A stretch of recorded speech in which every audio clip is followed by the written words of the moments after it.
Bonsoir, bonsoir, bonjour. C'est Congo News 24. Bande Konanga, comme toujours, avant de commencer notre émission, nous disons merci à Dieu. Nous disons merci à nos chers abonnés qui nous suivent partout dans le monde et en RDC.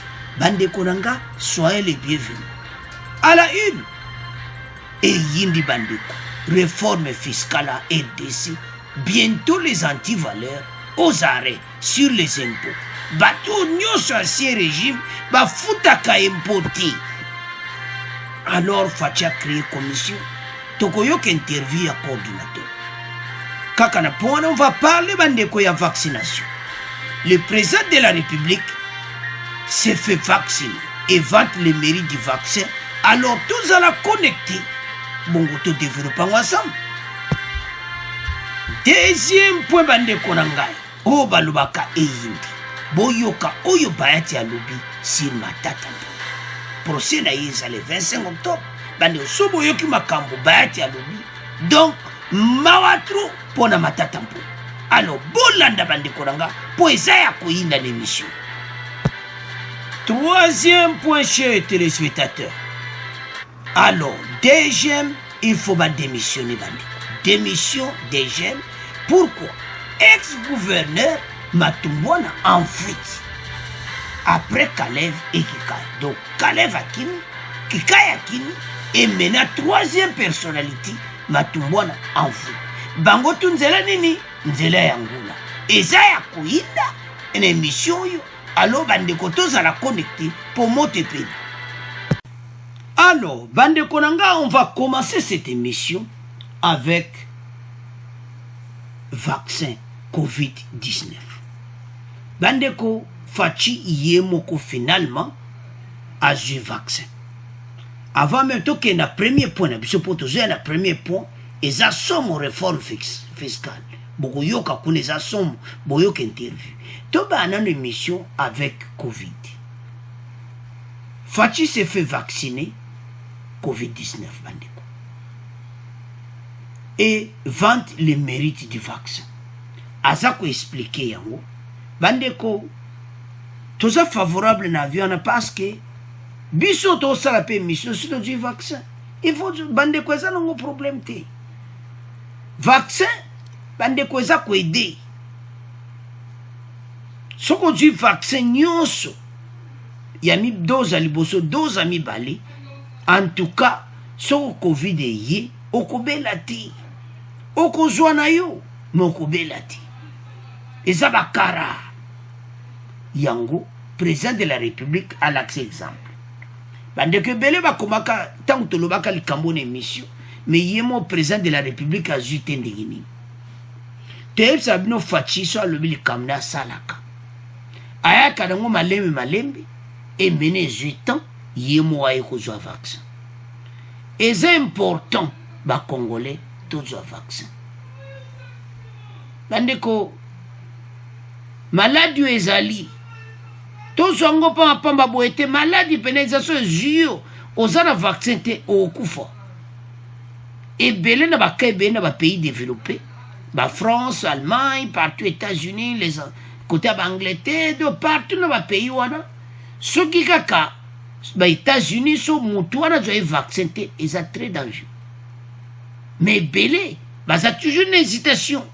Et si tout le monde est longo l'hésitation, prier et pas nzambe kende joie vaccin. Alors, tout le monde a extrait où il y a fachi, bongo, tout continue mission nabiso, il y a vaccin, il y a COVID-19. Ma première réaction, physiquement déjà, ça va bien. Donc c'est la preuve que on peut prendre ce vaccin sans qu'il se passe quoi que ce soit. La seconde réaction, c'est de dire que par cet acte, je confirme ce que j'avais dit il y a quelques semaines à Goma, que le moment venu, j'allais le faire avec mon épouse.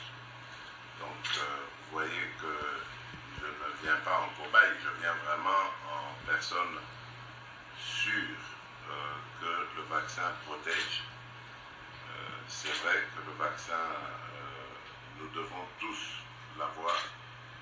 parce que malheureusement, cette pandémie tue. Et moi, j'en sais quelque chose. J'ai perdu des êtres chers, plusieurs.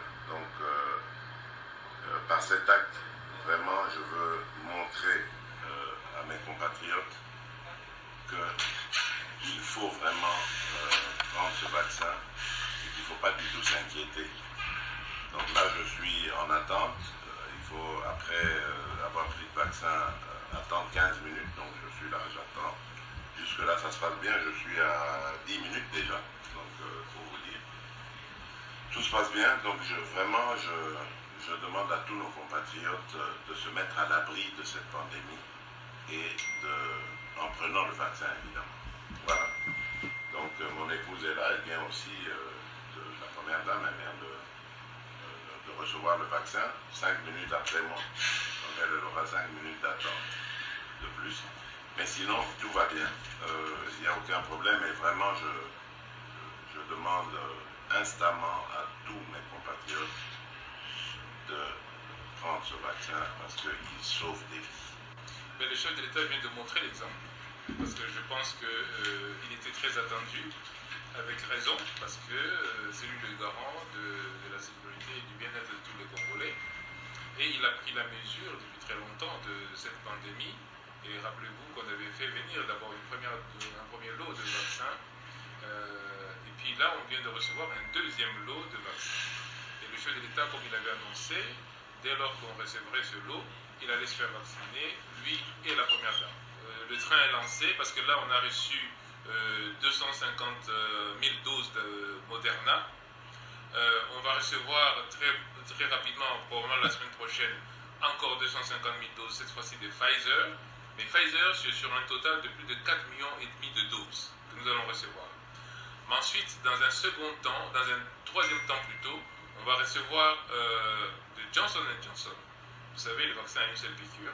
Et celui-là, les engagements qui sont pris, c'est pour 26 millions de doses. Alors, Bande Konangato, l'a dit son Excellence président de la République, a expliqué il y a un garant de la nation, il y a un mboka. Il faut l'accès exemple. Alors, et ça qui tokotru, Batunyo Soba Sepeli, il président de la République a dit vaccin. Parce que Yangonde est l'accès exemple de la première dame. Hein? Donc, il peut agir. Et ça, pour la coulactotique, passe bandeko. To yebite na mikolo koya, parce que malade est compliqué. Bandeko, na ba pays africo, tozaki vena grâce à Nzambe Zalaki. Bandeko, so bateau bakufaki na États-Unis, na Angleterre, na France, Allemagne, Italie. So bateau bakufi na ba pays nga na tangi wana. Motia mno polele. Do batu bazo kufa na nenga mukite bakufa ki na nenga mukite. Me banda bakotika ka vaccin. Bande ko makamtu ezongi. Lelo. Conseil ezali. Joa vaccin, conseil awera ezozala na Paris. Ba reporter comme le 17. Alors mutu nyonso joa vaccin pour la France en limité. Pour yokota na salwana ya Zénith, dans Zénith, il faut zala ozo vaccin. Alors, donc, et l'autre ntolo bayango wana, donc, avant que le conseil wana, zo vaccin. Parce que Paris pour le moment, donc, mutunyo so zolo baka pona conseil wana. Zo vaccin, parce que c'est important. Cause na pas ba français. Soki yozui yango te bande ko na France bazo contrôler ko laksame mikanda laksa bingoza na vaccin so za na ngote oza na problème. Donc na France ko sakana te bazo ya china ba club de ba place ebele. Alors bande ko bo ke ne concert ya werason donc joa vaccin na yo ozo bina ono zo beta danse donc na katia wera yeba abengina be invité na ye do tango koma na concert bandeko zala na vaccin pour soko zana ngote na ndimiti oza ba capable ba yepe ba ko fuyer na kata concert alors to keba parce que to pesa conseil yo monika ke tika kana kende Zénith nazuna nga vaccin te bo comprendre que nakata conseil ba bimisi yo ok alors c'est pour le moment boza mayele to pesa ka bandiko ba conseil futa tike na yo jo vaccin kota conseil alors bandeko baza ko exiger ma casse dans les pays développés alors Fachi pas le bité pourquoi pas tikapé ngape nazwa nalaksa peuple nanga ke talanga nazu ya lobaki yango ebele bazali kotuna melelo yango wana soka lobi asalaka yango eze sengo bandiko na ngai alors biso nyonso tozala ensemble maladi oyo tozopesa conseil oza pena sûreté bondele pa nzambe kende kozwa vaccin nzambe akobatela yo epi makambo koleka bien alors totiki point oyo ya vaccin tokomoleka na point na biso oyo balobaka premier point yindi réforme fiscale alors bandeko na nga tokomi na premier point na biso oyo balobaka eyindi réforme fiscale en RDC bientôt bandeko les anti-valeurs aux arrêts bafutaka impoté bafutaka douane te bafutaka bataxe na bango te donc mawa trop alors makambo nyonso bandeko il faut mutu nyonso afutaka taxe na ye olekisa biloko na yo bandeko fiscalité yango nde mbongo ekotaka na mboka parce que bato bazofuta bataxe bazofuta bempo na bango bambongo ezokota na kesa ya leta me bato toyebi bafutaka te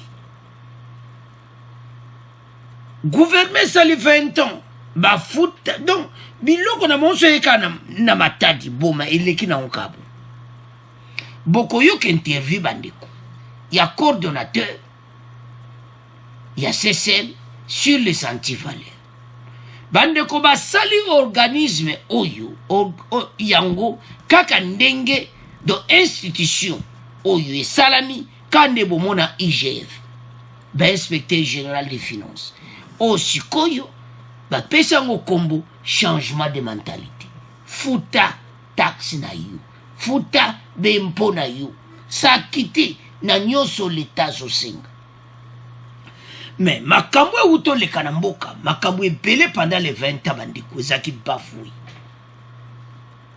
omona place bato bazaki peya motema mabe bato bazofute eloko te biloko na moyo koya eleki nango mosusu baza couvert même des Libanais des Indiens bakoma couvert na autorité de l'État et les autorités lui-même bazopé o balobaka do mawato do mutu abimi libanda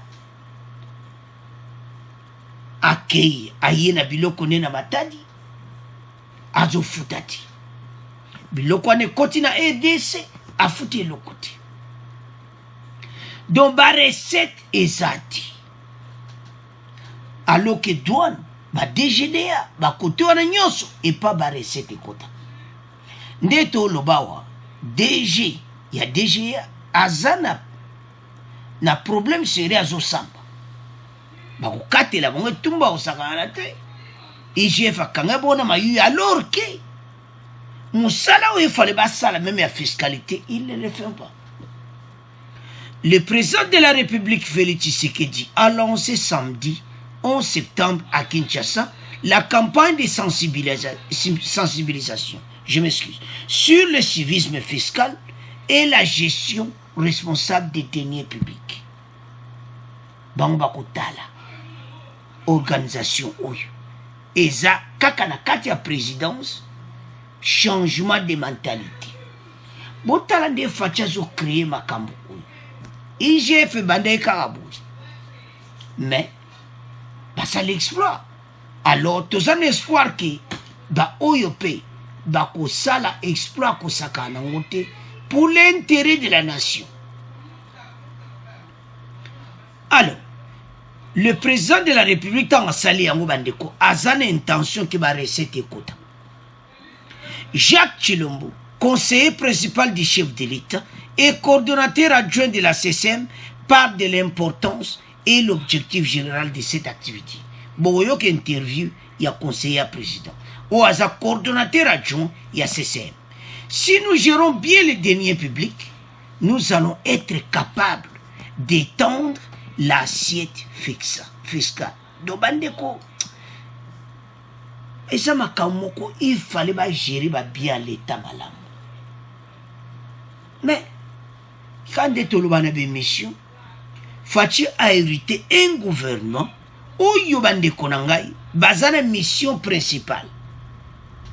Mission wanezakaka ya koyiba Congolais mbongo. Mbongo ba Congolais kende. Botala combien de détournements salami na mboka na biso banda Fachi a côté na pouvoir, combien d'arrestations bazolanda batu pona mbongo. Il y en a d'autres qui ont déjà quitté le territoire congolais. Et ça mawa. Corruption mutezo bomamboka. Mais deuxième nabiso bazana problème parce que eza koyinda l'émission ex-gouverneur Atuma Tumbuna bandeko en fuite a quitté déjà RDC. Baleki ndengini. Alors que deuxième alba qui y a koko bimati. Mais toujours y en a point. Pour ça c'est mon émission. Donc deuxième va démissionner mais toujours y en a point. Alors, avançons. Le pouvoir financier du citoyen pourrait être aussi augmenté. C'est-à-dire, si nous gérons bien les deniers publics, nous allons être capables d'entendre l'assiette fiscale. Le pouvoir financier du citoyen pourrait être aussi augmenté. La répartition de ce qu'on a comme richesse pourrait se faire aisément, soutient Jacques Tshilombo, au hasard conseiller à Fachi Bandeko. Ce n'est pas possible. Mboka Oyo, ils ont coté sa recette mingiti pendant les 20 ans, mais bazo yiba. Bon comprendre les sikoyo ke. Bon, au coté sa kambongo te, nous ont perdu mbongo. Mais au koma kaka poche vide. Parce entrée zati. Kaka sorti moko illégal, sorti illégal. Mayuya, koyiba. Donc, bavanda bayana pendant les 20 ans, makamusu ezati. Surtout gouvernement oya suka, oya chibala. Yangonde pena muti, boumi penza. Bayebi ki bazo kende. Quand Kabila avait dit que la candidature ne causait sous-souté, avant ça, battement a perdu, je m'excuse, je suis sûr. Kabila avant si bangwa, et si on voilà, on a composé sous candidature. Donc, n'a aucune retraite. J'en suis sûr à cela qui n'a bango. Bateau nyonso na ba yuma, bateau tout. Qu'est-ce qu'ils ont fait? Babani n'a pas copié. Parce que ceux qui vont payer à quitter. Pourquoi Fatia Kouta Mbongote? Bande Goza Mawa. Fatia Kouta quelques millions. Oyo monaki, babanaki basalaki pour nina 100 jours. Donc Mbongo nyonso, batoboli banque centrale. Donc il ne dit pas na point fiscalité. Toyo kananu. Coordonnateur, Bongo, tout avancé l'émission. Comme annoncé, nous recevons Jacques Tshilombo, conseiller principal du chef de l'État et coordonnateur adjoint de la CCM, Coordination pour le changement de mentalité, après le lancement de la campagne de sensibilisation au civisme fiscal et à la gestion responsable des deniers publics par le chef de l'État. Jacques Tshilombo parle ici de l'importance et de l'objectif général de cette activité. Il s'entretient avec Jean-Pierre Elali Koko. Monsieur le conseiller principal du chef de l'État et coordonnateur adjoint pour le changement de mentalité, bonjour. Bonjour. La CCM a lancé la campagne de sensibilisation au civisme fiscal et à la gestion responsable des deniers publics en RDC. Lorsqu'on parle de fiscalité, on voit des institutions et régies financières du pays. Alors, qu'est-ce que vous, la SESEM, venez faire dans ces domaines? Merci beaucoup pour la question. La SESEM est une coordination ayant en charge la lutte contre toutes les antivaleurs, a pu déjà détecter en faisant l'état des lieux, que ce soit dans les régies, que ce soit du côté de toute l'administration fiscale et aussi du côté des contribuables de la population, un grand besoin de sensibiliser sur la valeur civisme fiscal. On sait qu'il y a des sérieux problèmes dans la manière de gérer les deniers publics. Donc cette campagne a un double objectif. On s'adresse à la population en lui disant si vous ne contribuez pas par vos impôts et d'autres taxes et redevances, l'État n'aura pas le moyen d'appliquer sa politique, donc n'aura pas le moyen de vous rendre des services vitaux, des soins, des infrastructures, des écoles et tout. De l'autre côté, vous qui gérez l'argent de l'État, avec toutes les antivaleurs qu'on y trouve, le coulage des recettes et tout ce qu'il y a comme corruption, vous gérez mal les deniers publics, vous ruinez la population, vous mettez l'État en faillite, donc il n'y aura pas de lendemain pour le pays. Et c'est de votre compétence de le faire? Oui, c'est parmi nos missions. La SESEM a comme la mission de sensibiliser, d'éduquer, mais quand on dit de lutter contre toutes les antivaleurs, il y a aussi la dimension mettre sur pied de procédés, de mécanismes avec les institutions habilitées à les exécuter pour arriver à éradiquer toutes les antivaleurs dans la gestion de la chose publique, dans la gestion même de la population. Notre mission est transversale, donc nous sommes aptes de le faire. Oui, on sait que c'est le chef de l'État qui a présidé la cérémonie de lancement de cette campagne de sensibilisation. Alors, comment expliquez-vous la présence du chef de l'État à cette cérémonie?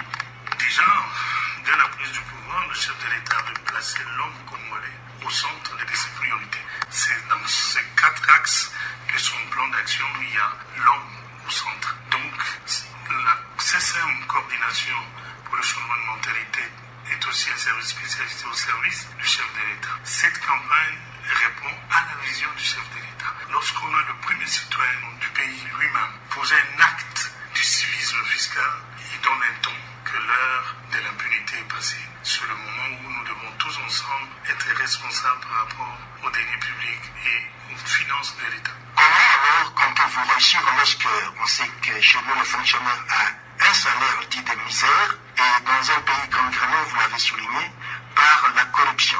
C'est sûr, par la prise de conscience. On a bien dit, mot éveiller la conscience.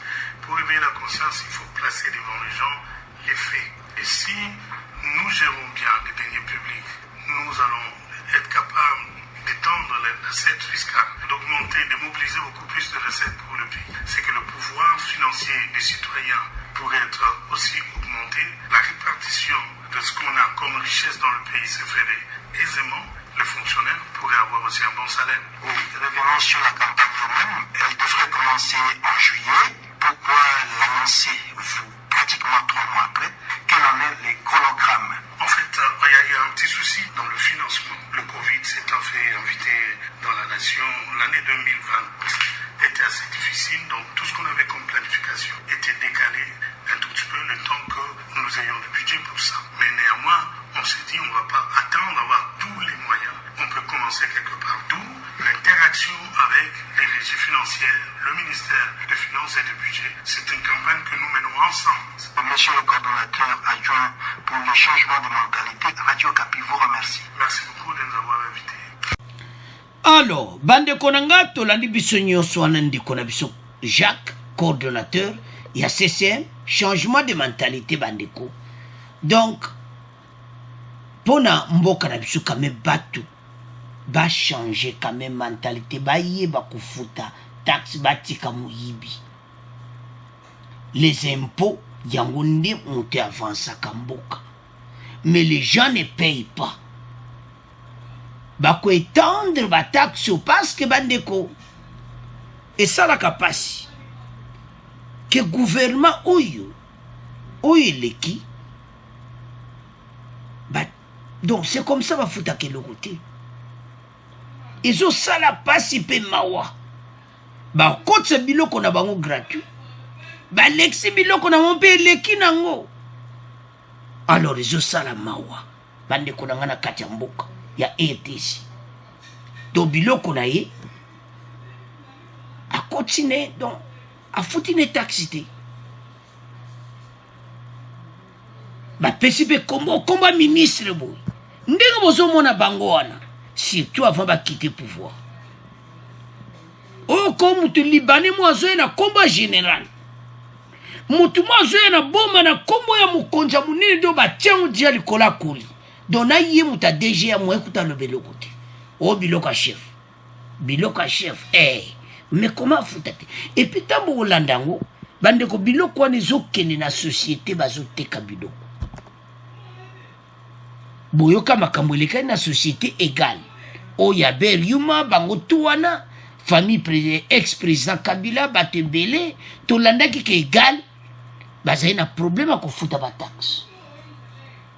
Boyebi biso nyonso toyokaki. Mais bazofuta te mais un pauvre Congolais aye na poto na voiture na ye. Asombi okaka $1000. Tout le monde bande ko batini so message. Voiture moko wana kaka sombi on a poto na $1000 atiango na mai afutaki déjà akoma na boma il faut futa à peu près $2000 pour yango eleka akoteka ngona combien. Donc bango lokola bango moko le rwana pendant les 20 ans ba o diriger mboka ba bebisa déjà kuna ti lelo ba anti-valeur baza kuna na DGDA. Yon bakanga ki directeur financier, bakanga bato ebele. Ba direction yempo na biso moyibi na moyibi. Mbongo zokota na mboka te parce que ancien gouvernement pendant les 20 ans, recette ezati. Pona bango piller peuple congolais, Congolais tikalaka pauvre, bango ba voix makana bango. Ezo sala kitoko te. Ezo sala propriété. Alors ba Congolais baza na colère. Ezo sala pasi na ndenga mukiti. Bandeko makambo yifoto tala yao. Congolais ko continue ko souffrir dans son propre pays. Et comme étant bisogno sto la moka, ezamboka na biso. Tout là ça changement de mentalité de coordonnateur à l'obion. Bata pepe do tout babomi mboka. To landi biso nyonso wana interview yandeko Jacques oaza coordonnateur adjoint ya CCM. Changement bandeko, la coordination changement de mentalité. Ba dernier public batu ba meka ko comprendre parce que au lieu to kanga batu ba laksana no bango po ba kanga bango te ayibati. Alors, bandeko nanga soki ba continuer bien mbongo ekota na kashi kesa leta. Alors, c'est à ce point to tiki premier point, tout le monde qui est na deuxième point. Alors, bandeko nanga to komi na deuxième point na biso. Et yindi boyoka oyo bayati alobi sur Matata. Procès le 25 octobre 2021. Bandeko ka Matata mobulu koti. Bango bazako tia motema soki Sénat plénière zongi. Bayati akokotela ye sur makambo oya bokanga lonzo parce que premièrement Sénat boyaki k'autoriser yango. Mais boyoka oyo bayati alobi. Bandeko indi mabe. Matata zana colère moko kusaka na ngoti. Donc va comprendre te. Ba lobi ke ba kumoke na double vitesse. Ba avocat ya Matata. Kaka pour le 25 ko kabasa misai ba kotie na prison. Donc alors côté Matata ba sécurité. Boyoka oyo bayati alobi. Le président du Sénat Bayati Lukwebo s'est exprimé l'affaire Matata Mponi, qui est poursuivi en justice dans le cadre du dossier en rapport avec la débâcle du projet Bukangalonzo.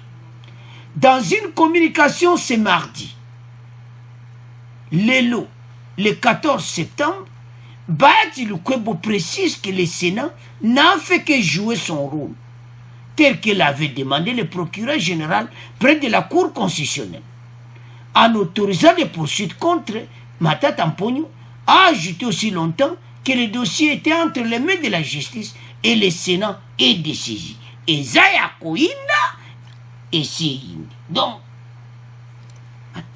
Tali Likolo, Tali Salvi. Oh, ndenge nini Bahati a comment changer sous langage. Bahati muta sauva qui va samsambo kangalonzo te. Comment le bali suki obo na boy. Alors côté ya Matata Mponyo bandeko nanga ça chauffe. Pona bango ba monike donc ezaki nango et comme le cola bango moi le quoi complot mon présent Sénat occupé dossier mais présent ya Sénat ça la nini Matata Bahati tango alboya ki bukanga lonzo yo beti maboko ya dossier bibale ye batiki yo na justice Bahati yo comprendre que abone ba problème parce que yo oyiba kimbonga bukanga lonzo Bahati ayebi mais moi lobezate azo zela ne ba samisa yo poeza ya kuinda le 25 wana na kati ya makala bokoma ba voisin bosa yo za docteur coup de bien osa livre na prison livre sur bukanga lonzo et koteka madanza bandeko wana opesa Matata bula tango akota kana prison ga bwe ale mbala moko akoroza professeur Matata Mponyo ale bandeko prison ça le loko osalati ça le livre bukanga lonzo ndenge ni bukanga lonzo ngesala succès ndeni bukanga lonzo ba détourner bala akosa neti bon alors on est entre parenthèses donc avançons. Et puis, Bahati a dit encore ceci. Et de poursuivre. Quant à la suite, c'est la justice qui doit nous saisir pour nous dire que ce dossier, nous l'avons classé sans suite ou allons-nous continuons l'instruction. Ah, Zambé, Matata, fâché, babé. Mais Bahati, ozolo babé, comment? Bande kobotanga. Alors, mais la justice, peut qu'on saisir bango. Que tu classé dossier à Matata à Kogoya Kusangane na Sina. Ah, Matata le bio pena livraison. Oh, la livraison donc bien autorisée. Au moins, bandeko, et ça clair. Mais Bahati a yibi kalingaka salaire. Donc, azaka donc nandenga boye bandelo na boya kaba landa Matata. Bahati abima qui m'a pas battu. Ayebi. Parce que tout le monde, moto nyoso na aidé ça yebi ki mbonga bukanga lonzo ezaki détourné. Des fiasco. Donc mukolo muna ba sud africain wana tout ba participer na ngoba ya. Oyo kabagulu bate apesa solar. Parce que ça mubulu bande konanga. Les dossiers de bukanga lonzo. Kousiba Congolais na ndenga bukete. Les Congolais ont souffert. Avançons. Bahati Benado ici. À notre niveau, nous n'avons pas un élément nouveau à la justice. Ne nous pas écrit. Elle ne nous a pas saisi. Nous avons suivi un communiqué du parquet général qui demandait à tous ceux qui étaient bénéficiaires de ces paiements de se manifester dans les 3 mois. Et ce que les 3 mois sont passés, je ne sais pas encore, mais est-il que le dossier est au niveau de la justice? Olinga Bahati na Salanin. Tant qu'il est au niveau de la justice, nous sommes dessaisis. Eh, ngaye, Matata Faché, comment vous allez dessaisir? A expliqué devant la presse, c'est mardi 14 septembre, Bahati Lukwebo. Bahati a lobbying bango faux, va contacter Bissot.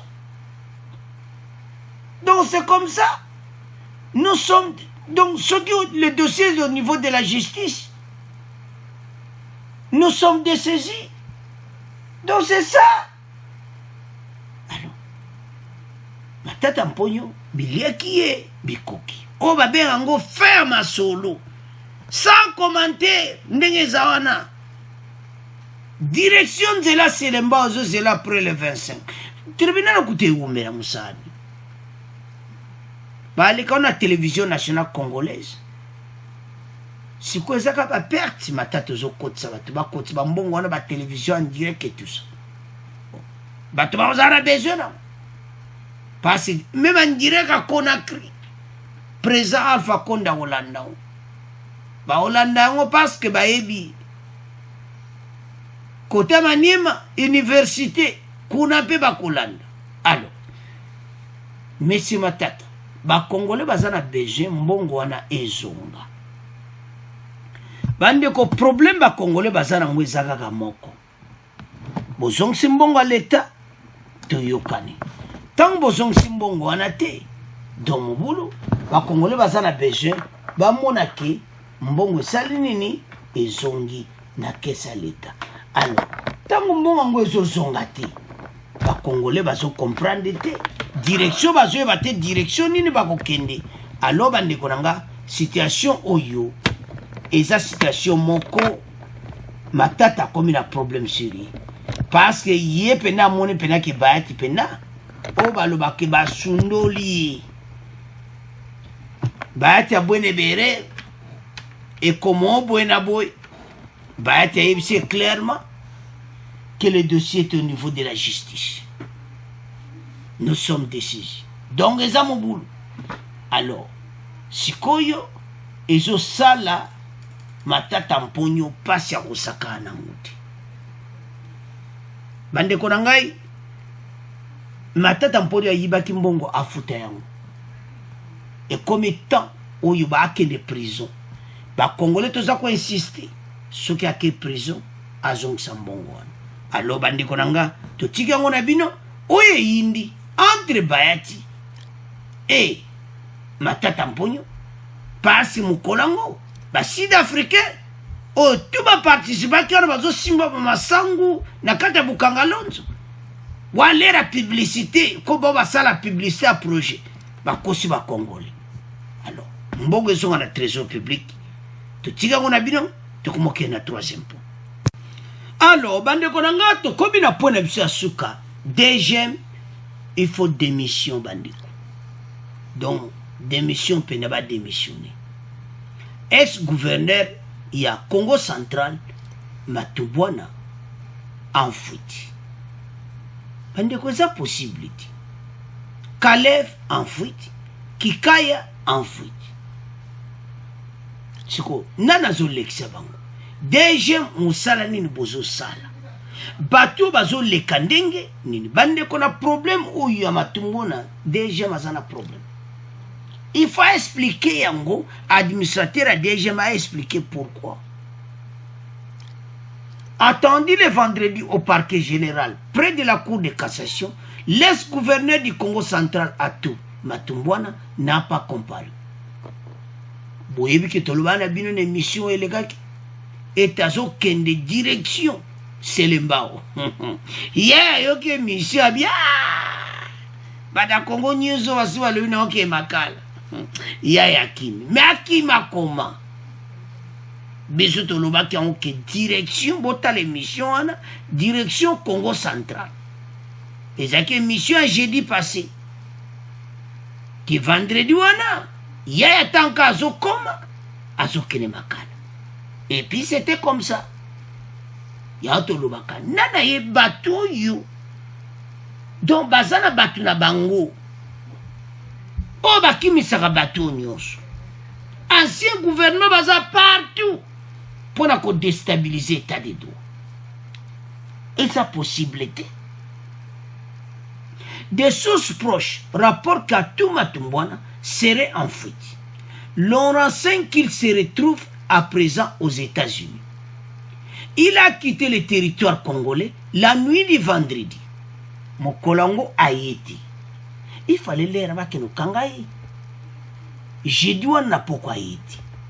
Mais je m'excuse. Vendredi, on a Mokolo Babeng Saki. Le vendredi passé. Yaya Mohaniti. Il fallait pas qu'il n'y ait pas moko arrêté. c'est celo tomona l'air moko justice na biso ezopesa mutu pasi. Pourquoi pas bakende mbala moko baluki ye place aza et puis batie maboko. Alors yaya abendani yango zomona bakongole bazoloba ke bakonzi na biso marato. Pourquoi batikita mulai yaza kakawana? Il fallait arrêter. Mais voilà, le temps va ju yaya ajinzela ya akimi bango tuka nzela moko bolanda bandeko nanga.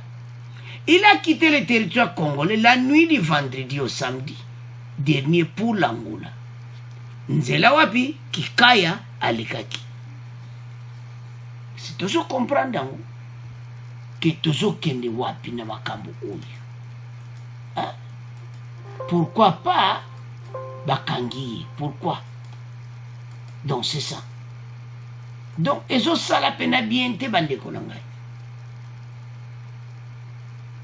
Donc bango tu ba konga nzela Congo central Angola ko kuneza province na yaya cha planifier makamutu likonda pesi batutu yewana alekine nzela basolo bake akomi diane États-Unis.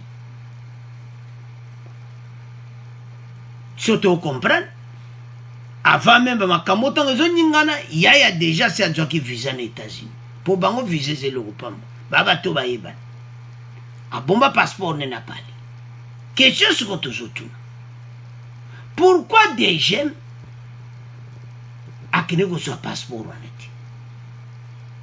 Donc flou. L'ex-gouverneur est interdit de quitter le sol congolais. La DGM avait saisi tous ses services pour l'empêcher. DGM a saisi ma service n'ignos. Mais comment y a bimi? Pourquoi vous bottez là que passeport n'a été mon colo oyo pour saisir tous les services là nous pouvons empêcher y abîmer? Pourquoi vous bottez là que passeport? Bande koza flou. Batika ukosa ba Congolais. Et ça li kamwe zo salama banana zo kimisa batu oyo. Kikaya nzela ya Angola. Matubwana nzela ya Angola. Mais fin de fin. Sikoyo DG mwana ya nzela ya Angola basala kanini so nzela lufu. Soit kenzela lufu ou bien kenzela ya kokene nzela ya koda banana mwanda to ebite. Donc ozomona bandeko na ngai donc nzela nini akei to ebite akomi na Angola paraît-il a du pepo USA. Donc l'on renseigne qu'il se trouve à présent aux USA. RDC justice bomeka ko arranger makambo oyo ezopesa propriété baye bazobendana facilement bakongole baomonango clair te bakongole bazana besoin des explications na para cour de cassation bato bazozwa nzela facile boy pona nini pourquoi bazokwa kokanga bango te? Alors, eza flou et comme étant oyo cour de cassation bameka ko arranger makambo oyo bande ko eza possible te hein eza possible te komona ke mbala moko yaya abendani et puis quand l'air ba olukayi. Mais pourquoi pas ça a tous les moyens. Cour de cassation, zela. Ya lui me bozonga te. Ngana sena bendani. Vous comprenez bande konanga. Donc ce n'est pas possible. Donc, deuxième, il y a un problème sérieux pour nous résoudre le dossier. Parce que, Batuba Kenda, Kabaki Makaboui, ils ont ça la peine à propriété.